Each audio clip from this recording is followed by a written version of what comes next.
भारत की बड़ी कूटनीतिक जीत के साथ जी हां, निमिषा प्रिया को कल मौत की सजा नहीं मिलेगी। निमिषा प्रिया की मौत की सजा फिलहाल टाल दी गई है। निमिषा को यमन में मौत की सजा दी गई थी, लेकिन यह मौत की सजा फिलहाल टाल दी गई है। निमिषा पर बिजनेस पार्टनर की हत्या का आरोप है। 16 जुलाई को निमिषा को मौत की सजा होनी थी, लेकिन फिलहाल इस सजा को टाल दिया गया है। कहा जा रहा है ये भारत के लिए बड़ी कूटनीतिक जीत है। केरल की रहने वाली निमिषा प्रिया यमन में थी और यहां बिजनेस पार्टनर की हत्या का आरोप इसके ऊपर लगा। उसके बाद केरल की तरफ से वहां के कानून ने मौत की सजा सुनाई थी। 16 जुलाई को मौत की सजा होनी थी, लेकिन एक दिन पहले भारत को बड़ी कूटनीतिक जीत मिली है। निमिषा प्रिया को अब कल मौत की सजा नहीं मिलेगी, इसे फिलहाल टाल दिया गया है।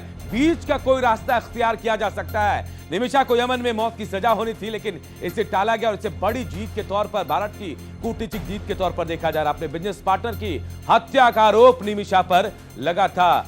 और न्यूज रूम से हमारे नेशनल एडिटर केएम शर्मा हमारे साथ जुड़े हैं। केएम शर्मा जी, बड़ी कूटनीतिक जीत के तौर पर इसे देखा जा रहा है, अब आगे क्या होगा?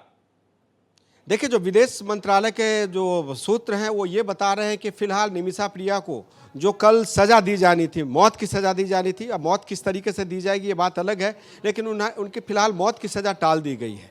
उसमें ये लिखा गया है कि कुछ ऐसे जो बीच में मीडिएटर्स थे, उनके बीच में जो सरकार से बातचीत हुई, उसमें ये तय माना जा रहा है कि जो विक्टिम फैमिली है उसके साथ बातचीत करके कुछ एग्रीमेंट हो जाए, कुछ निगोशिएबल एग्रीमेंट हो जाए, जिसके बाद शायद इनकी फांसी की सज़ा जो है परमानेंट टाल दी जाएगी।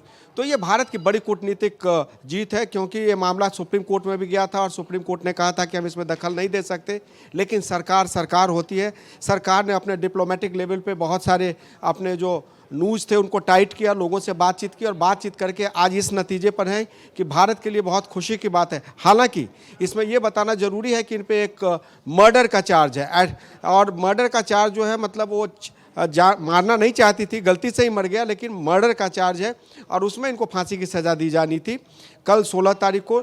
लेकिन जो अब टाल दिया गया है उसमें ये नहीं लिखा गया है कि कब तक सुनवाई होगी, अनटिल फर्दर ऑर्डर इसको टाला गया है। तो अब देखते हैं कि क्या होता है, लेकिन मान के ये चला जाए कि जब एक बार सज़ा टाल दी गई है तो आगे भी ये सज़ा टल ही जाएगी। बिल्कुल, तो निमिषा को कल मौत की सजा नहीं होने वाली है, क्योंकि यमन में पहले तय था कि 16 तारीख को निमिषा को मौत की सजा सुनाई जाएगी। अपने कारोबारी पार्टनर की हत्या का आरोप उन पर लगा, लेकिन भारत के लिए बड़ी कूटनीतिक जीत के तौर पर इसे देखा जा रहा है। बहुत बहुत शुक्रिया इस तमाम जानकारी के लिए केएम शर्मा आपका।